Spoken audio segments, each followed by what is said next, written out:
There is a machine on Earth that took 2 decades and roughly $10 billion to build. Only one company on the planet knows how to make it, and one of the largest manufacturing economies in the world is banned from buying it. So here's the question nobody expected to still be asking 5 years after that ban started. Stick with me, because the real answer isn't one clever workaround. It's 4 different engineering bets, running at the same time, each one trying to make that banned machine a little less necessary. Some of them are already shipping. One of them sounds like something out of a physics lab, because it is one. And by the end of this, you'll understand exactly what's really happening in this race, not the headline version. Let's start with the machine itself, because nothing in this story makes sense without it. Modern chips are built by printing circuit patterns onto silicon wafers, layer after layer, with features so small that millions of them fit on a fingernail. To print something that fine, you need light with an extremely short wavelength. And the shortest, most precise light source in commercial use today is called extreme ultraviolet, or EUV. One company makes the machines that generate and control that light, a Dutch firm called ASML. Nobody else has managed to get the technology to work at commercial scale. That's not an exaggeration for effect. It's the actual state of the industry. Now here's the part that should have ended this story before it started. Starting in 2019 and tightening in the years after, the United States restricted the export of EUV machines, and eventually a lot of the supporting equipment, to Chinese chip makers. For most of modern chip history, that would have simply capped how advanced a country's chips could get. Full stop. Except that's not what happened. The first response wasn't a single breakthrough. It was stubbornness. Squeezing more out of the older machines China was still allowed to buy. Chinese foundries, led by SMIC, started pushing older deep ultraviolet, or DUV, lithography tools far past what they were originally designed for, using extra process steps to fake the precision that EUV gets in one pass. It was slower.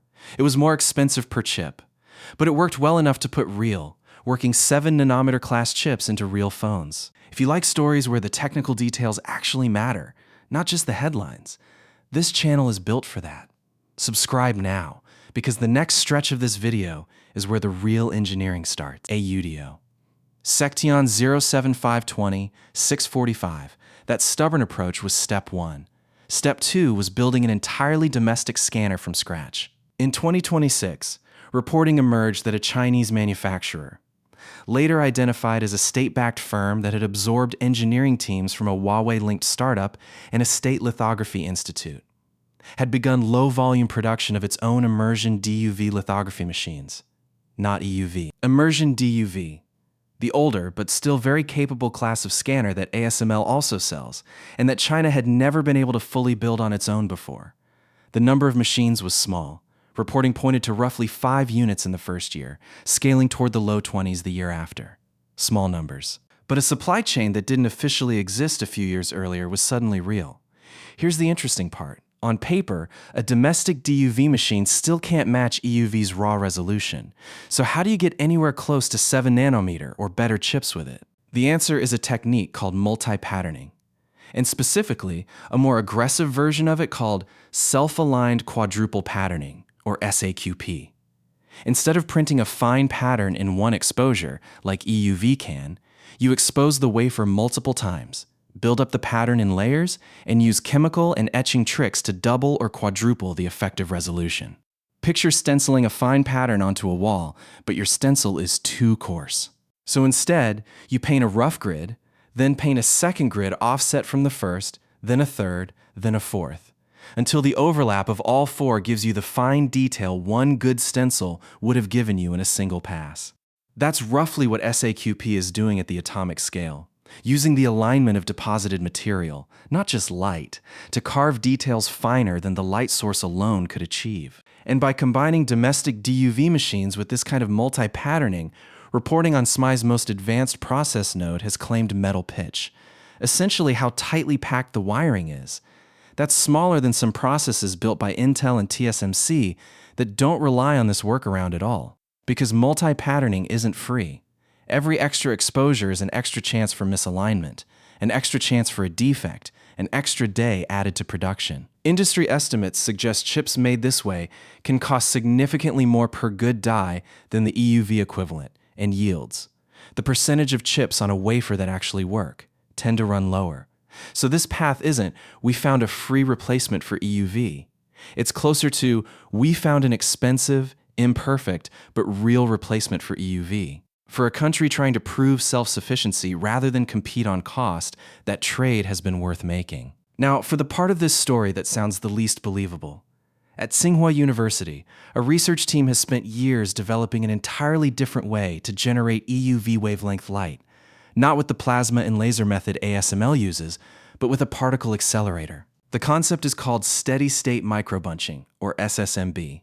In simple terms, instead of firing a laser at droplets of molten tin thousands of times a second, which is how ASML's machines generate EUV light, you accelerate a continuous beam of electrons in a loop and extract light from the way that beam naturally bunches together. If it works at industrial scale, one giant accelerator facility could theoretically feed light to several lithography machines at once, instead of every single machine needing its own miniature star-in-a-box light source, which is essentially what ASML's approach requires. The project's own lead researcher has been careful about where things actually stand. The light source has been experimentally verified, but a full industrial-scale research facility still needs to be built before this becomes something a factory could use. There's a fourth path, and it skips the lithography machine question almost entirely. A Chinese startup has claimed it can produce chips using a nanoimprint process, essentially pressing a mold with the circuit pattern already carved into it directly onto the wafer surface, the way a stamp presses ink onto paper, rather than projecting an image with light at all. The company claims this can cut production costs by as much as 90% compared to conventional lithography for certain chip types, and has reportedly demonstrated it on 8-inch wafers. Nanoimprint won't replace EUV for the most advanced logic chips anytime soon, but for simpler chips, the kind used in cars, appliances, and industrial equipment. It could remove the need for advanced lithography entirely in a meaningful slice of the market. The market noticed all of this faster than most people did. When reporting on China's domestic DUV production first broke in mid-2026, it reportedly wiped roughly $44 billion off ASML's market value in a single trading session. ASML's own leadership has downplayed the near-term threat, pointing out they still plan to ship around 130 immersion systems in 2026 alone, against roughly 5 domestic Chinese units in the same year. That's not a rival yet.